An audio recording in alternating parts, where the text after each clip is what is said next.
Ibrahim Dramali's son, Abdul, was nearly beaten to death by 8 of his middle school peers. I saw my son bleeding, all his body bleeding, in the hospital.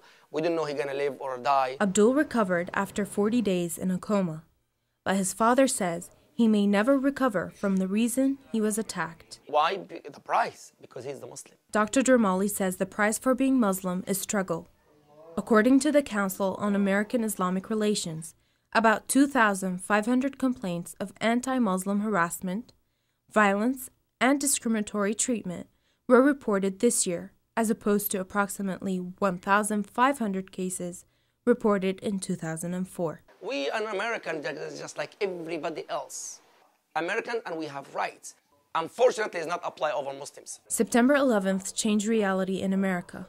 Some Muslims are changing their names from Usama to Sam and from Muhammad to Mo. In airports, many Muslims are screened because of their names. But Assistant Federal Security Director Gilmore Alvarez says screening is random and mandatory. No discrimination. We don't necessarily go out looking for a type of person or a type of name. It's computer-based, but if you've got that same name and you haven't made contact with DHS to get your name off, then unfortunately some folks do end up getting that secondary screening. Lives for many changed. Imam mohamed-umer Esmail says it is another civil rights struggle.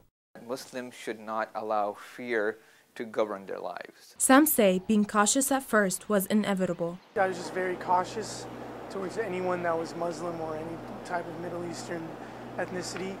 And I guess, over time that just wears off gradually. Maybe for like a week afterwards, I was just like generally more alert of my surroundings, but you can't really live in fear. Others say one person's actions doesn't reflect on the entire group.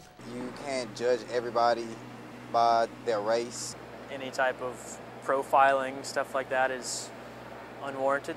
I don't believe all Muslims are exactly the way September 11 went down. A teacher at the Austin Peace Academy, Latifa Aymak, encourages Muslims to stand up for their rights. The best attitude is to not stop your activity and just understand that there will be some restrictions on you, but don't let that affect you. Imam mohamed-umer says as a community, we need to bring down the walls and barriers so we can recognize our deepest shared values. We need to, number one, educate ourselves. Education will lead to understanding, and understanding will lead to respect. More than 5 million Muslims live in the United States. Imam mohamed-umer says it is a long education process and understanding that will unite people in mutual respect. For Dr. Ibrahim, being accepted like everyone else is crucial. Jessica El Khoure, Texas News Watch.